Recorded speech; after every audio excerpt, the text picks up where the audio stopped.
Ina Podcast.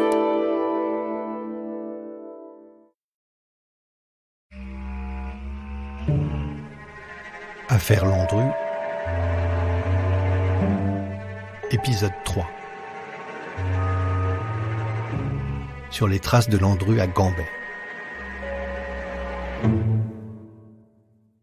Alors que Landru est arrêté, la presse ne tarde pas à s'emparer de l'affaire.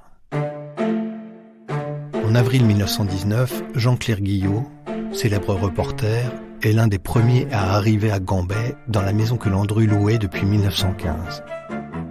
C'est là qu'on le soupçonne d'avoir amené ses victimes après leur avoir offert un aller simple. Sans retour. Le journaliste raconte les premières heures de l'enquête dans le village. Personne ne soupçonne les méfaits de l'étrange Parisien qu'on dit toujours accompagné de femmes différentes. Ni les sacs de charbon qu'il transportait, ni l'épaisse fumée noire qui sortait de la cheminée n'ont éveillé les soupçons des villageois. Écoutez Jean-Claire Guillot raconter les dessous de l'article qui dévoila l'affaire au public, au micro de l'émission « Soyez témoins ». Peut-être me jugera-t-on prétentieux ou bourreur de crâne si je déclare avoir été le premier à révéler au grand public ce qui allait devenir l'affaire Landru. Mais j'ajoute en toute bonne foi que je le dois à un hasard réjouissant pour un vieux journaliste qui reste un souvenir typique de ma longue carrière. En avril 1919, je prenais chaque matin, à la gare Montparnasse, un train qui s'arrêtait à Versailles où j'allais professionnellement chercher les informations ou récolter quelques échos des démêlés entre les délégués français ou allemands réunis pour la préparation du traité de paix après la guerre 1914-1918. Un matin, c'était le 14 avril, j'étais installé dans mon compartiment, le train s'ébranlait déjà, lorsque la portière s'ouvrit brusquement et qu'un voyageur essoufflé se laissa tomber sur la banquette en face de moi. Je reconnus aussitôt un de mes confrères, alors collaborateur à un des grands quotidiens disparus depuis, un charmant garçon que je n'avais pas rencontré depuis longtemps. Il n'était pas du lot de ceux qui, comme moi, allaient alors quotidiennement à Versailles. Échange de confraternels compliments cordiaux, puis, ayant repris le rythme normal de son souffle, mon confrère me demanda d'un air à la fois surpris et déçu, qui ne m'échappait pas, « Vous allez à Gambais ?» Je croyais pourtant bien être le seul averti de cette mystérieuse affaire que notre correspondant local particulier vient de nous signaler. Si ce n'est pas un canard, avouez que c'est une affaire qui fera du bruit. Un geste évasif fut ma seule réponse, car j'avais déjà flairé l'aubaine d'un reportage exclusif, ou à peu près. Ma résolution était prise de ne plus lâcher mon imprudent confrère, vraisemblablement riche d'une information sensationnelle, et de négliger pour une fois Versailles, qui était d'un rendement généralement nul, que je saurais repêcher au besoin. Versailles dépassé, je me laissai aller vers l'inconnu. Comme le train stoppait en gare de Houdan, mon confrère descendit et je le suivis.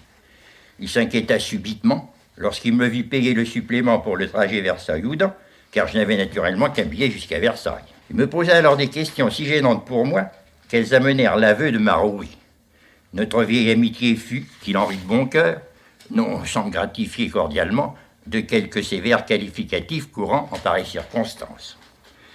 Puis sans rancune, il me déclara « Maintenant, il s'agit de trouver une voiture pour aller jusqu'à Gambais. » Dans l'auto, qui sous une pluie battante fonçait dans la campagne, nous établîmes un plan pour notre enquête. Profitant d'une accalmie de la pluie, nous étions allés voir d'abord la maison du crime.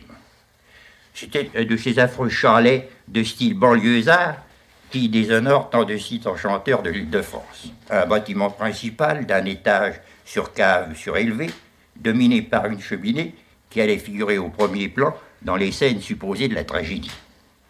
Au fond du petit terrain qui forme jardin, un autre modeste bâtiment, les communs.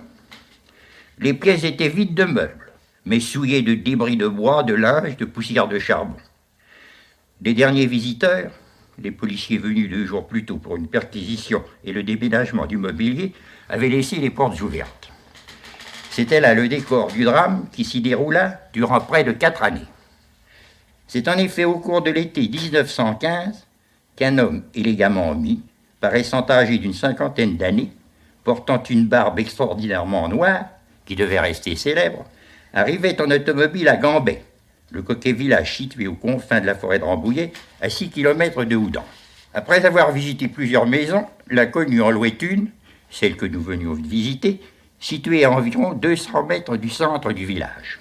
On apprit vite à Gambais que la maison était louée, mais sans connaître le nom du locataire. Bientôt, on se surprit de constater que les volets du pavillon demeuraient toujours clos. Pourtant, le locataire y était vu, arrivant le plus souvent en automobile, quelquefois aussi à bicyclette. Chaque fois, il était accompagné d'une femme, pas toujours la même, mais de belles femmes assuraient d'un air extasié les bons gambésiens qui les avaient vues.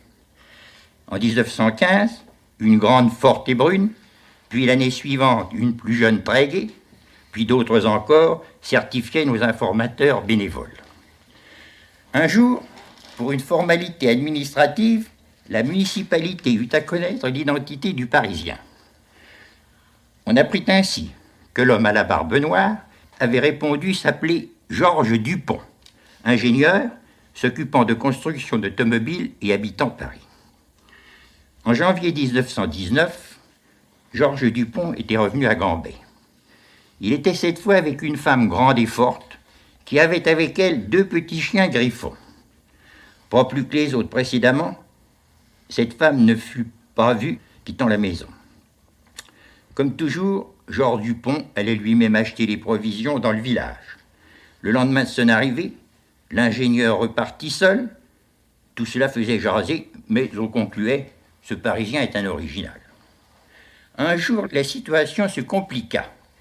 À la mairie de Gambais, on reçut des lettres de parents demandant si, sur les livres d'état civil, on avait enregistré le décès dans la commune d'une dame veuve Colomb, ancienne cuisinière, âgée de 45 ans. Puis de madame Céline Lacoste, ancienne cuisinière également, et de 2 autres femmes encore. Chose étrange, les signalements communiqués à la mairie correspondaient à ceux des femmes venues avec Georges Dupont. On précisait que ces femmes étaient allées à Gambais avec un nommé Natier, disait une famille, Cruchet, déclarait une autre, Frémiet, révélait une 3e. Chaque fois, le signalement de ces individus était identique à celui de Georges Dupont, avec comme signe distinctif la barbe noire, naturellement. La police s'inquiéta. Après de longues démarches, la cadette de la dame Lacoste, une des disparues, fut un jour désignée à des inspecteurs de la sûreté, l'ingénieur qui fut filé. On découvrait ainsi que Dupont habitait à Paris, 76 rue Rochechouart, et dans les archives judiciaires, on retrouva une fiche le concernant, car de différents parquets de province, on avait lancé contre lui des plaintes pour abus de confiance pendant des ventes d'automobiles. L'identité de cet étrange individu était réellement André Désiré Landru, dit Émile ou Georges Dupont, qui avait été arrêté et condamné à 3 ans de prison. Il n'y avait donc pas de ménagements à prendre, et Landru, dit Dupont, Natier, Cruchet, Frémier, fut arrêté à son domicile où il habitait alors avec une jeune femme. On le conduisit dans la maison de Gambais pour une perquisition. On y découvrit un inimaginable désordre, des meubles pêle-mêle, du linge de femme, des vêtements, des étuis de revolver, des douilles de cartouches, un fusil. Des malles, dont l'une aux initiales C.L., n'est-ce pas celle de Cécile Lacoste, demandèrent les policiers. De plus, cette malle venait de Bayonne, le pays de la disparue. À cette question gênante pour lui, Landru répondit « Cherchez, j'en sais rien ». Puis, découverte troublante, on trouva sous un tas de feuilles mortes dans le jardin les cadavres des 2 petits griffons amenés par la femme venue à Gambais 3 mois plus tôt, en janvier. « Je les ai tués sur la demande de cette dame, dit Landru. Au cours de ma rapide enquête à Gambais, la déclaration d'un imputant m'avait frappé. L'épaisse fumée noire qui sortait de la cheminée, longtemps même après le départ du locataire du pavillon. Et ce détail encore, l'ingénieur apportait souvent dans ce auto d'énormes sacs de charbon dont on n'avait pas trouvé trace. Alors, l'assassin brûlait ses victimes, c'est l'hypothèse qui prévalut pour expliquer la disparition, au moins partielle, des cadavres des malheureuses femmes qui avaient été brûlées dans un gros fourneau dit cuisinière. C'est encore le jour de mon enquête imprévue sur les découvertes macabres faites à Cambrai que je vis Landru alors qu'il sortait du cabinet du juge d'instruction. Il ne me parut pas très grand, mais râblé, large calvitie, yeux noirs étrangement perçants sous d'épais sourcils, et puis cette barbe soigneusement taillée et débordant en carré sur le haut de la poitrine. Mais dites-moi, puisque vous avez été à Gambais, que vous avez parlé avec les habitants de ce petit village, lesquels vous ont dit avoir vu, par exemple, Landru venant faire ses provisions lorsqu'il était, est-ce qu'ils vous ont donné des détails sur les conversations qu'ils avaient avec Landru ou... Non, je vous dirais que j'ai eu l'impression que Landru parlait peu. Il ne donnait pas d'explication sur ses départs, ses arrivées, il ne disait rien. Écoutez, monsieur, il n'avait pas à en donner. Je sais pas, il vivait là un peu à l'écart. Vous savez, comme sont les paysans, ils payaient ce qu'ils achetaient. Il y avait des choses qui étonnaient les paysans, mais ils n'en disaient rien. Il ne posait pas de questions. Il ne posait pas de questions, il n'avait pas eu l'idée, personne, pas plus eux que les autres, de suspecter ce qui se passait dans cette maison un peu isolée du village.